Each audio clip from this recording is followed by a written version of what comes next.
G T എഡ്യൂക്കേഷന്റെ മറ്റൊരു വീഡിയോയിലേക്ക് സ്വാഗതം. അപ്പൊ നമ്മളെ ചൊവ്വാഴ്ച നടക്കുന്ന പ്ലസ് വൺ കൊമേഴ്സിന്റെ അക്കൗണ്ടൻസിയുടെ നമ്മളെ വലിയ മാർക്ക് ക്വസ്റ്റ്യൻ ആണ് ഇന്ന് ആൻസർ ചെയ്യുന്നത്. അപ്പോൾ കഴിഞ്ഞ വീഡിയോകൾ നിങ്ങൾക്ക് എല്ലാവർക്കും ഉപകാരപ്പെട്ടെന്ന് പറയുന്നതിൽ അതിയായ സന്തോഷം. അപ്പോൾ നിങ്ങൾ ആദ്യമായിട്ടാണ് ഈ ചാനൽ കാണാൻ തീർച്ചയായിട്ടും സബ്സ്ക്രൈബ് ചെയ്യുക. മറ്റു വീഡിയോകളൊക്കെ നമുക്ക് കിട്ടാനായിട്ട് ബെൽ ബട്ടണും കൂടി പ്രസ് ചെയ്യുക. അതല്ല മറ്റ് മാക്സിമം കൂട്ടുകാരിലേക്ക് ഷെയർ ചെയ്യുക. അപ്പോൾ നമുക്ക് ചോദ്യങ്ങളിലേക്ക് പോകാം. ഈ വലിയ ചോദ്യങ്ങൾ കൃത്യമായിട്ട് മനസ്സിലാക്കി ഈസി ആയിട്ട് നമുക്ക് പാസ്സാവുകയും കൂടുതൽ മാർക്ക് വാങ്ങിക്കുകയും നേടാം. അപ്പോൾ 23ാമത്തെ ചോദ്യം, 23 മുതൽ 25 വരെയുള്ള ചോദ്യങ്ങളിൽ ഏതെങ്കിലും രണ്ടെണ്ണം ആൻസർ ചെയ്താൽ മതി. ഓരോന്നിനും 5 മാർക്കാണ് ഉള്ളത്. Prepare A bank reconciliation statement as on 31 March 2022. അപ്പോൾ ഒരു ബാങ്ക് റീകൺസിലിയേഷൻ സ്റ്റേറ്റ്മെന്റ് പ്രിപ്പയർ ചെയ്യാനാണ് നമ്മൾ പറഞ്ഞിരിക്കുന്നത്. അപ്പോൾ ഇതില് balance as per cash book 9600 ആണ്. ഓക്കെ, ഇതിൽ ചെക്ക് ഇഷ്യൂ ചെയ്തിട്ടുണ്ട് but not presented for payment. അപ്പോൾ ചെക്ക് ഇഷ്യൂ ചെയ്തു, പക്ഷെ പേയ്മെന്റ് വേണ്ടി പ്രസന്റ് ചെയ്തിട്ടുള്ളത് 5400. Cheque deposit to bank but not collected. ബാങ്കിൽ വേണ്ടി ബാങ്കിൽ ചെക്ക് ഡെപ്പോസിറ്റ് ചെയ്തു, പക്ഷെ അതിന്റെ കളക്ഷൻ എമൗണ്ട് കിട്ടിയിട്ടില്ല, 6000 രൂപ. ബാങ്ക് ചാർജ് 450 രൂപ ഡെബിറ്റ് ചെയ്തിട്ടുണ്ട്. Direct payment by a customer 1000. അപ്പം ഇതിന്റെയാണ് ബാങ്ക് റീകൺസിലിയേഷൻ സ്റ്റേറ്റ്മെന്റ് നമ്മൾ എഴുതുന്നത്. ഓക്കെ, ബാങ്ക് റീകൺസിലിയേഷൻ സ്റ്റേറ്റ്മെന്റ് എന്താണെന്ന് നിങ്ങൾക്ക് എല്ലാവർക്കും അറിയാം. നമ്മുടെ പാസ്ബുക്കും അതുപോലെ നമ്മുടെ ക്യാഷ് ബുക്കും, ബാങ്കിലെ ക്യാഷ് ബുക്കും തമ്മിലുള്ള ആ ഒരു ഇതാണ് ബാങ്ക് റീകൺസിലിയേഷൻ സ്റ്റേറ്റ്മെന്റ്. അപ്പോൾ പർട്ടിക്കുലേഴ്സ് വരുമ്പോൾ ബാലൻസ് പെർ ക്യാഷ് ബുക്ക് എത്രയാണ്? 9600. ഇനി cash issued but not present for the payment, cheque issued but not present for the cheque issue ചെയ്ത് പേയ്മെന്റിന് വേണ്ടിയിട്ട് പ്രസന്റ് ചെയ്തിട്ടില്ല. അപ്പൊ എന്താ, ചെക്ക് നമുക്ക് ക്യാഷ് ആക്കാനായിട്ട് പറ്റിയിട്ടില്ല. അപ്പൊ 5400 രൂപ, 5400 അത് നമ്മൾ പ്ലസ് എമൗണ്ട് എന്നുള്ള രീതിയിൽ വരും. ഇനി cheque deposit into bank but not collected 6000. അപ്പൊ അതെന്താ പറയുക, ചെക്ക് ബാങ്കിൽ ഡെപ്പോസിറ്റ് ചെയ്തു പക്ഷെ കളക്ട് ചെയ്തിട്ടില്ല. അപ്പൊ അത് കളക്ട് ചെയ്യേണ്ടതുണ്ട്. 6000 നമ്മുടെ എമൗണ്ട് മൈനസിലാണ് വരാം. ഇനി bank charges debited by bank എന്ന് പറയുന്നത് 450, അത് നമ്മളിതിൽ കുറയ്ക്കണം. ഈ direct payment by customer balance as per passbook 1000 ആണ്. അപ്പോൾ നമുക്ക് ഇവിടെ എല്ലാം കൂട്ടുന്ന നമുക്ക് 16,000 കിട്ടും. അപ്പം നമുക്ക് ബാലൻസ് ആസ് പെർ ബുക്കാണ് നമുക്ക് കാണേണ്ടത്, അത് നമുക്ക് അറിയില്ല. അപ്പോൾ നമ്മൾ എന്ത് ചെയ്യുക, 16 ഇതെല്ലാം ഇവിടെ 16,000 ആയതുകൊണ്ട് ഇവിടെ 16,000 ആയിരിക്കും. 16,000 മൈനസ് 6,450. അപ്പോൾ നമുക്ക് പാസ്ബുക്ക് പ്രകാരമുള്ള ബാലൻസ് 9,550 കിട്ടും. ഓക്കെ, അടുത്ത ചോദ്യം എന്ന് പറയുന്നത് ട്രയൽ ബാലൻസ് ആണ്. എന്തായാലും ബാങ്ക് റീകൺസിലിയേഷൻ സ്റ്റേറ്റ്മെന്റും ട്രയൽ ബാലൻസും ഷുവർ ക്വസ്റ്റ്യനിൽ പെട്ട ഒന്നാണ്. നിങ്ങൾ നന്നായിട്ട് ചെയ്ത് പഠിക്കുക. Trial balance from the following, 5 മാർക്കാണ് അതിൽ വരുന്നത്. അപ്പോൾ നമുക്ക് മെഷീനറി തന്നിട്ടുണ്ട് 29,700, ഡെപ്റ്റേഴ്സ് തന്നിട്ടുണ്ട് 21,600, creditors 62,800, wages 15,000, purchase 59,900, cash 4,500, opening stock 6,000, bank over draft 2,800, sales 73,500, rent and tax 2,400. ഇവിടെ ട്രേഡ് ബാലൻസ് എന്ന് പറഞ്ഞാൽ എന്താണ്, നമ്മുടെ പർട്ടിക്കുലേഴ്സും ഡെബിറ്റും ക്രെഡിറ്റും. അപ്പോൾ അവസാനത്ത് ബാലൻസ്ഡ് ആയിരിക്കും. ഇവിടെ മെഷീനറി എന്ന് പറയുന്നത് എന്താണ്, മെഷീനറി 29,700 കോസ്റ്റ് ഡെബിറ്റ് സൈഡിലാണ് വരാം. ഓക്കെ, ഇനി ഡെപ്റ്റേഴ്സ് നമുക്ക് കിട്ടാനുള്ള പൈസയും നമ്മുടെ ഇതായിട്ട് വരാം, അത് 21,600. ഓക്കെ ഓക്കെ, അത് നമ്മുടെ ഡെബിറ്റ് സൈഡിലാണ് വരാം. ഇനി ക്രെഡിറ്റേഴ്സ് നമ്മൾ കൊടുക്കാനുള്ള ആൾക്കാർ ക്രെഡിറ്റ് സൈഡിലാണ് വരിക, അത് 62,800. വേജസ് എന്ന് പറയുന്നത് നമ്മുടെ ഡയറക്റ്റ് എക്സ്പെൻസ് ആണ്, ഡെബിറ്റ് ആണ് വരിക. അപ്പോൾ വേജസ് 15,000 വന്നു. ഇനി പർച്ചേസ് അതും നമ്മുടെ എക്സ്പെൻസ് ആണ്, അപ്പോൾ അത് 15, അത് ഡെബിറ്റ് സൈഡിൽ വരും. ഇനി ക്യാഷ് പർച്ചേസ്, മറ്റേത് ക്രെഡിറ്റ് പർച്ചേസ് ആയിരിക്കും, ഇത് ക്യാഷ് പർച്ചേസ്, അത് 4,500. ഓക്കെ, ഇനി ഓപ്പണിംഗ് സ്റ്റോക്ക് ഡെബിറ്റ് സൈഡിൽ ഇങ്ങനെ വരാം 6,000. ഇനി ബാങ്ക് ഓവർ ഡ്രാഫ്റ്റ്, അതായത് ബാങ്ക് നമുക്ക് നമ്മുടെ കയ്യിൽ ക്യാഷ് ഇല്ലാത്ത സമയത്ത് നമ്മുടെ കാര്യങ്ങൾ നടത്താനായിട്ട് ബാങ്ക് തന്നിരിക്കുന്ന ഒരു ലോൺ പോലെയാണ് ബാങ്ക് ഓവർ ഡ്രാഫ്റ്റ്, അത് ക്രെഡിറ്റിൽ വരും. ഈ സെയിൽ എന്ന് പറയുന്നത് നമ്മുടെ ഇൻകം ആണ്, അപ്പോൾ അതും ക്രെഡിറ്റ് വരും, 73,500. റെന്റ് ആൻഡ് ടാക്സസ് അത് നമ്മൾ നമ്മുടെ ഡെബിറ്റ് സൈഡിലാണ് വരിക, നമ്മൾ പേ ചെയ്തിട്ടുള്ളതാണ് റെന്റ് ആൻഡ് ടാക്സ്, നമ്മുടെ എക്സ്പെൻസ് ആണ് 2,400. നമ്മൾ രണ്ടത് മാച്ച് ചെയ്യുമ്പോൾ 1,39,100 രണ്ട് സ്ഥലത്തും മാച്ച് ചെയ്ത് കിട്ടും.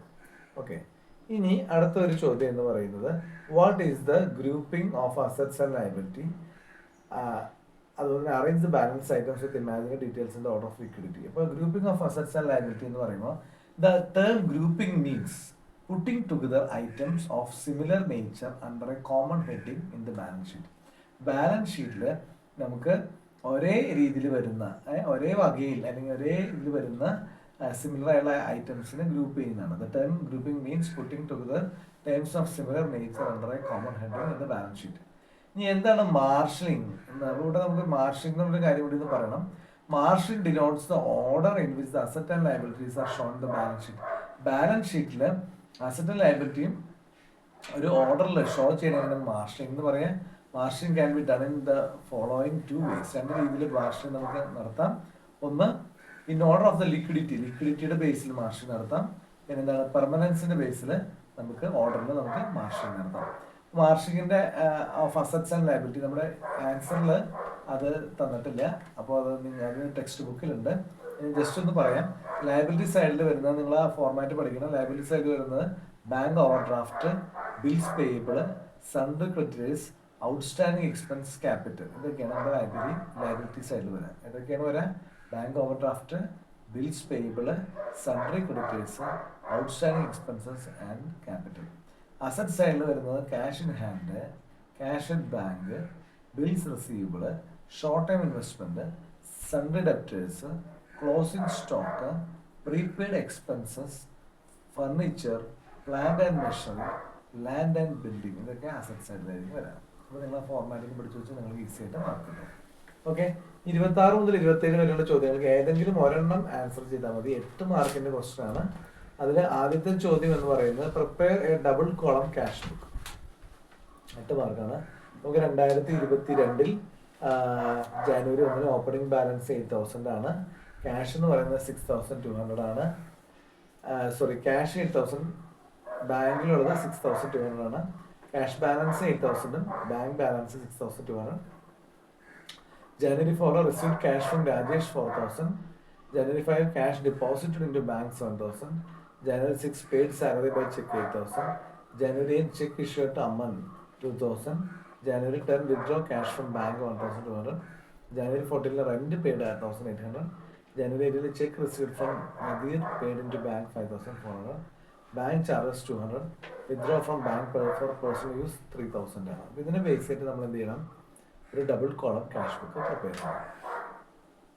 അപ്പോൾ നോക്കാം, ഡബിൾ കോളം ക്യാഷ് ബുക്കിലെ date, particulars, ledger folio, cash, bank, date, particulars, ledger folio, cash, bank. അത് ക്രെഡിറ്റ് സൈഡിൽ. അപ്പോൾ നമുക്ക് നോക്കാം. ഒന്നാമത്തെ ആദ്യമായിട്ട് 1 ജനുവരി 1/1/22 അല്ലേ. അപ്പോൾ അതിൽ എന്താണ് വരുന്നത്? ഓപ്പണിംഗ് ബാലൻസ് ക്യാഷ് ആയിട്ട് വരുന്നത് 8,000. ബാലൻസ് ബ്രോട്ട് ഡൗണിൽ 8,000 കൊടുത്തു. ബാങ്കിന്റെ സ്ഥലത്ത് ബാലൻസ് എത്രയാണ്? 6,200 ആണ്. ഓക്കെ, ഇനി ജാനുവരി 4 റിസീവ്ഡ് ക്യാഷ് ഫ്രം രാജേഷിന് നമുക്ക് പൈസ കിട്ടി. അപ്പോൾ നമുക്ക് പൈസ ഇങ്ങോട്ട് വന്നതാണ്. അപ്പോൾ അത് നമ്മൾ ഡെബിറ്റ് സൈഡിൽ എഴുതാ, ഡേറ്റ് ഇട്ടിട്ട് രാജേഷ് 4,000 ക്യാഷ്. ഇനി എന്താണ്? Paid salary by cheque. അതിന് മുമ്പ് ക്യാഷ് ഡെപ്പോസിറ്റ് ബാങ്ക് ജനുവരി 5 ബാങ്കിലേക്ക് ക്യാഷ് ഡെപ്പോസിറ്റ് ചെയ്ത് എത്ര? 7,000 രൂപയാണ്. അത് ഡെബിറ്റ് സൈഡിലാണ് വരാം. പിന്നെ എന്താണ്? Paid salary by cheque. അപ്പോൾ ചെക്ക് മുഖേന സാലറി പേ ചെയ്തു, അത് നമുക്ക് എക്സ്പെൻസ് ആണ്. അപ്പോൾ അത് നമ്മുടെ എന്താണ് ഇവിടെ പെയ്ഡ് സാലറി ബൈ ചെക്ക് വഴിയാണ്. അപ്പോൾ നമുക്കത് ചെക്ക് വഴിയാണ് ചെയ്തത്. എക്സ്പെൻസ് ആണെങ്കിൽ പോലും അത് നമുക്ക് ചെക്ക് വഴിയാണ് കൊടുത്തത്. ചെക്ക് അവിടെ കളക്ഷൻ ആയി കഴിയുമ്പോൾ മാത്രമാണ് അത് വരാം. അപ്പോൾ അതുകൊണ്ട് അത് ക്രെഡിറ്റ് സൈഡിലാണ് സാലറി 8,000 വരാം. ചെക്ക് ഇഷ്യൂഡ് ടു അമാൻ 2,000, അതും ക്രെഡിറ്റ് സൈഡിലാണ് വരാം. പിന്നെ വിത്ഡ്രോ ക്യാഷ് ഫ്രം ബാങ്കിൽ നിന്ന് പൈസ എടുത്തു, അതും ക്രെഡിറ്റ് സൈഡിലാണ് വരാം, 1,200. ഓക്കെ, അപ്പൊ അത് കോൺട്രയാണ്. കാരണം ക്രെഡിറ്റ് സൈഡ് എന്ന് പറയാനായിട്ട് എന്താ പറയുക, transaction between cash and bank ഒക്കെ കോൺട്ര വരും. ഓക്കെ, അപ്പൊ അത് കോൺട്ര ആയിട്ടാണ് വരുന്നത്. അതാണ് അവിടെ സി കൊടുത്തിരിക്കുന്നത്. ഇനി റെന്റ് പെയ്ഡ് 1,800 ആണ് റെന്റ് പേ ചെയ്തത്. അപ്പോൾ അത് നമ്മളവിടെ വന്നു. അപ്പോൾ നമ്മുടെ ക്യാഷ് ആയിട്ട് ഇങ്ങോട്ട് വരുന്നത്, അല്ലെങ്കിൽ ബാങ്കിൽ അല്ലെങ്കിൽ നമ്മുടെ കയ്യിലേക്ക് വരുന്ന ക്യാഷ് ഇവിടെ നിന്ന് അങ്ങോട്ട് പോകുന്നത്, അതാണ് ഡബിൾ കോളം ക്യാഷ് ബുക്കിൽ വരുന്നത്. അപ്പോൾ ഇനി നമുക്ക് വരുന്നത് cheque received from Nadeer paid into bank. അപ്പോൾ നദീറിന് ഒരു ചെക്ക് കിട്ടി, അത് ബാങ്കിലേക്കാണ് പോയത്, 5,400 എന്ന് പറയുന്നത്. അപ്പോൾ അത് നമുക്ക് നദീർ ബാങ്ക് 5,400. ബാങ്ക് ചാർജസ് 200 ആണ്.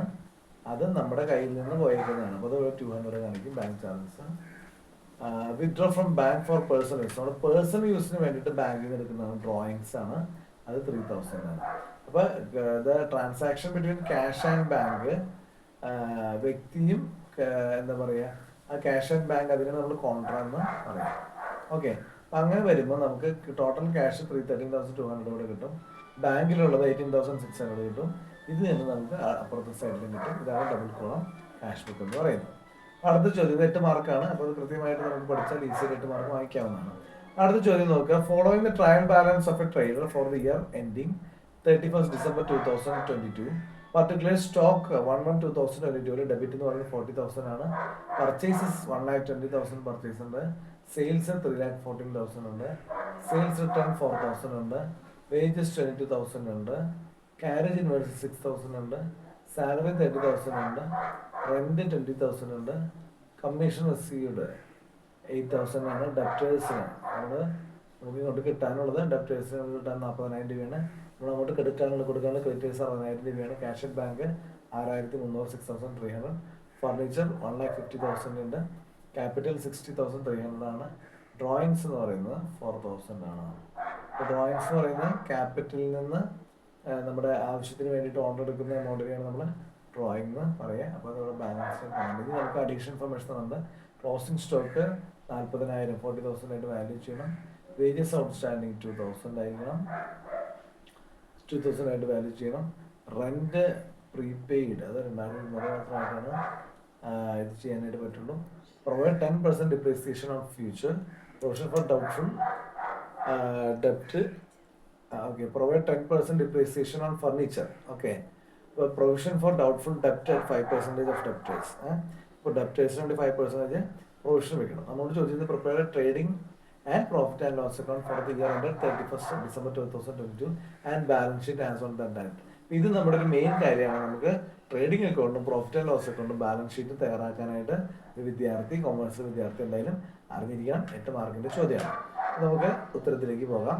അപ്പോൾ നമുക്ക് ആദ്യം നമ്മൾ ട്രേഡിംഗ് അക്കൗണ്ട് ആണ്. അതിന്റെ debit side, debit side particulars amounts, particulars credit side amounts. അപ്പോൾ ഈ ഒരു ഫോർമാറ്റ് നിങ്ങൾക്ക് എല്ലാം അറിയാം. ഇവിടെ നോക്കാം. ആദ്യം നമുക്ക് വരുന്നത് ഓപ്പണിംഗ് സ്റ്റോക്ക്. ഇവിടെ ക്ലോസിംഗ് സ്റ്റോക്ക് നമ്മൾ ഓപ്പണിംഗ് സ്റ്റോക്ക് ആയിട്ട് വരും. അപ്പോൾ ഓപ്പണിംഗ് സ്റ്റോക്ക് എന്ന് പറയുന്നത് ഇവിടെ നമ്മളിവിടെ തന്നിട്ടുണ്ട് ഓൾറെഡി. 1/2/2022 ഓപ്പണിംഗ് സ്റ്റോക്ക് 40,000 ആണ്. അപ്പോൾ 40,000 കാണാം. അതുപോലെ തന്നെ പർച്ചേസ്, ഇതാണ് നമ്മുടെ ഡയറക്റ്റ് എക്സ്പെൻസ് ആണ് നമ്മുടെ ട്രേഡിംഗ് അക്കൗണ്ടിൽ വരാം. പർച്ചേസ് 1,20,000 ആണ്. പിന്നെ വേജസ് എന്ന് പറയുന്നത്, വേജസ് ആയിട്ട് കൊടുത്തത് 22,000 ആണ്. അതിൽ വേജസ് ഔട്ട്സ്റ്റാൻഡിങ് എന്ന് പറയുന്നത് എത്രയാണ്? 2,000 രൂപ നമ്മൾ 22,000 നമ്മൾ കൊടുത്തിട്ടില്ല. അപ്പോൾ അതെന്ത് ചെയ്യണം? അപ്പോൾ ആഡ് ഔട്ട്സ്റ്റാൻഡിങ് വേജസ് 2,000 വരും.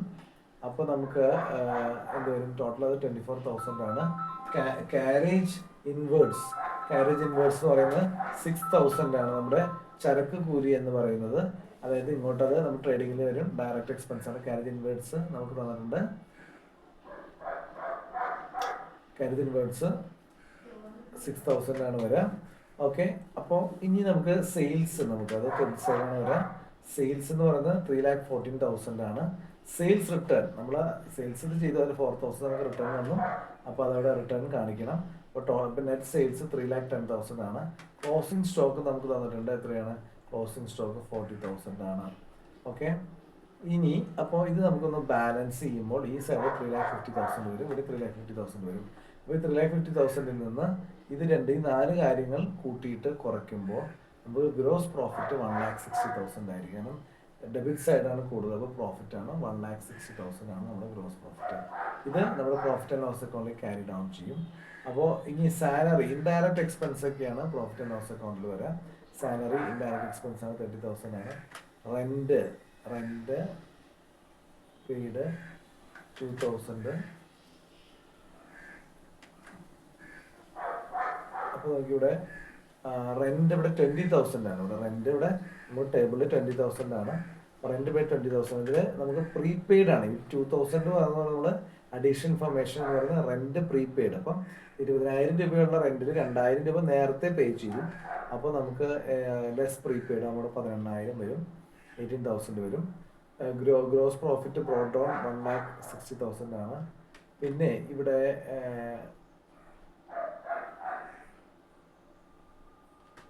പിന്നെ കമ്മീഷൻ, അതായത് കമ്മീഷൻ 8,000 വന്നിട്ടുണ്ട്. അത് നമ്മുടെ ക്രെഡിറ്റ് സൈഡിൽ വരെ കമ്മീഷൻ എസ് 8,000. അപ്പോൾ ഇവിടെ ആക്ച്വൽ ഒരു നമ്മളെന്താ പറയുക, റെന്റ് 20,000 ആണെങ്കിൽ 2,000 രൂപ നമ്മൾ പ്രീപെയ്ഡ്, 18,000 ആണെങ്കിൽ നമുക്ക് കൊടുക്കാനുള്ളത് 18,000 ആണ്. ഈ പ്രൊവിഷൻ ഫോർ ബാഡ് ഡെബ്സിന് വേണ്ടിയിട്ട് നമ്മളൊരു പ്രൊവിഷൻ വെച്ചിട്ടുണ്ട്. അപ്പോൾ അത് പറയുന്നത് എന്താണ്, ഡെപ്റ്റേഴ്സിന്റെ 5%. ഡെപ്റ്റേഴ്സ് എത്രയാണ്? ഡെപ്റ്റേഴ്സ് നമുക്ക് വരുമ്പോൾ 40,000 ആണ്. 40,000ന്റെ 5% 2,000 ആണ് വരിക. അപ്പോൾ അതാണ് ഇവിടെ വന്നിരിക്കുന്നത്. ഈ ഫർണിച്ചറിന്റെ ഡിപ്രീസിയേഷൻ നമുക്ക് കണക്കൂട്ടണം. കാരണം ഫർണിച്ചറിന്റെ ഡിപ്രീസിയേഷൻ എന്ന് പറയുന്നത് ഇവിടെ 10% ആണ്. അപ്പോൾ ടോട്ടൽ ഫർണിച്ചർ നമ്മളുള്ളത് 1,50,000. 10% 15,000.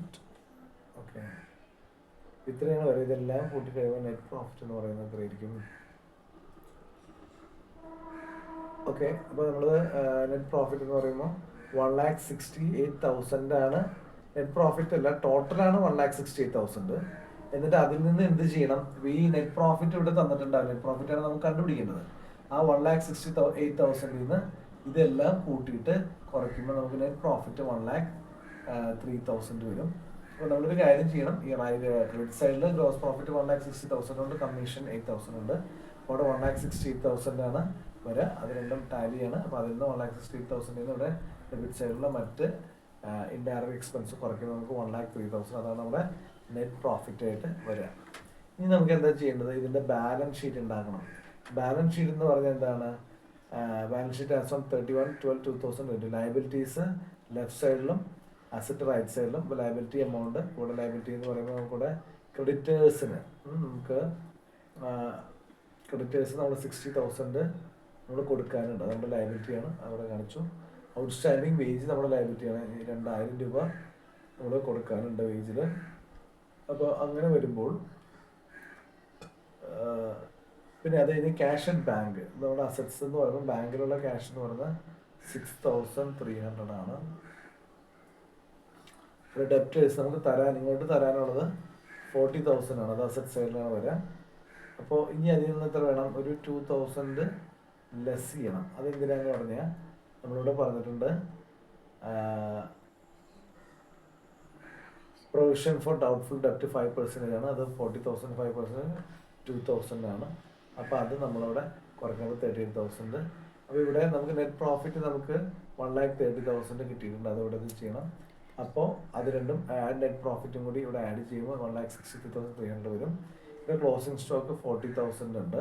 ഇവിടെ ഫർണിച്ചർ 15,000 ഉണ്ട്. അതിന് ഡിപ്രീസിയേഷൻ എന്ന് പറയുന്നത് ഇവിടെ തന്നിട്ടുണ്ട്. ഫർണിച്ചറിൻ്റെ ഡിപ്രീസിയേഷൻ എന്ന് പറയുന്നത് 10% ആണ്. 1,50,000 10% 15,000 വരുമ്പോൾ കുറയ്ക്കണം. അപ്പോൾ നമുക്ക് ഈ പറയുന്ന ഇത് വരുന്നു. അതുപോലെ തന്നെ ഇവിടെ നെറ്റ് പ്രോഫിറ്റിൽ എല്ലാ ഡ്രോയിങ്സും കൂടി ഉണ്ട്. കാരണം ഡ്രോയിങ് എന്ന് പറയുന്നത് ഇവിടെ നമുക്ക് 4,000 ഡ്രോ ചെയ്തിട്ടുണ്ട് പേഴ്സണൽ യൂസിന് വേണ്ടിയിട്ട്. അപ്പോൾ അത് വരുമ്പോൾ ഇവിടെ നമുക്ക് അത് ഡ്രോയിങ്സ് നെറ്റ് പ്രോഫിറ്റിൽ ഡ്രോയിങ് കുറയ്ക്കുമ്പോൾ 1,59,300 വരും. ഇതെല്ലാം കൂട്ടുമ്പോൾ നമുക്ക് 2,21,300 വരും. ഇപ്പോൾ ലെഫ്റ്റിലും റൈറ്റിലും നമുക്ക് അത് വരും. അപ്പോൾ നമ്മുടെ ബാലൻസ് ഷീറ്റ് ടാലിയാണ്. ഓക്കെ, അപ്പോൾ നിങ്ങൾ എന്തായാലും ഇത് നിങ്ങൾക്ക് ഈ 8 മാർക്കിൻ്റെ ചോദ്യങ്ങളൊക്കെ തീർച്ചയായിട്ടും പഠിക്കണം. എന്തായാലും നിങ്ങൾ ട്രേഡിംഗ് അക്കൗണ്ടും പ്രോഫിറ്റ് ആൻഡ് ലോസ് അക്കൗണ്ടും ബാലൻസ് ഷീറ്റും അതിൻ്റെ ആ ഫോർമാറ്റ് വായിച്ച് പഠിച്ച് 2-3-4 ക്വസ്റ്റ്യൻ കൂടി ചെയ്താൽ നല്ല ക്ലിയർ ആവും. അപ്പോൾ നമുക്ക് വളരെ കാര്യങ്ങൾ മനസ്സിലാക്കിയ അക്കൗണ്ടൻസി എളുപ്പമാണ്. അപ്പോൾ നന്നായിട്ട് പഠിക്കാൻ ഈ വീഡിയോ സഹായകരമാകട്ടെ. മറ്റു വീഡിയോയുമായി നമുക്ക് വീണ്ടും കാണാം. അപ്പോൾ നിങ്ങൾ എല്ലാ കൂട്ടുകാരിലേക്ക് ഇത് അയച്ചു കൊടുക്കുക. ഈ കാര്യങ്ങൾ കൃത്യമായിട്ട് പഠിച്ചാൽ നമുക്ക് പാസ്സാവുന്നതിനും നല്ല മാർക്ക് വാങ്ങിക്കുന്നതിനുമുള്ള ഒരു അവസരം ഉണ്ടാകുമെന്നാണ് എൻ്റെ പ്രതീക്ഷ. മറ്റു വീഡിയോയുമായി നമുക്ക് വീണ്ടും കാണാം. അതുവരേക്കും this is rinse Thomas signing out.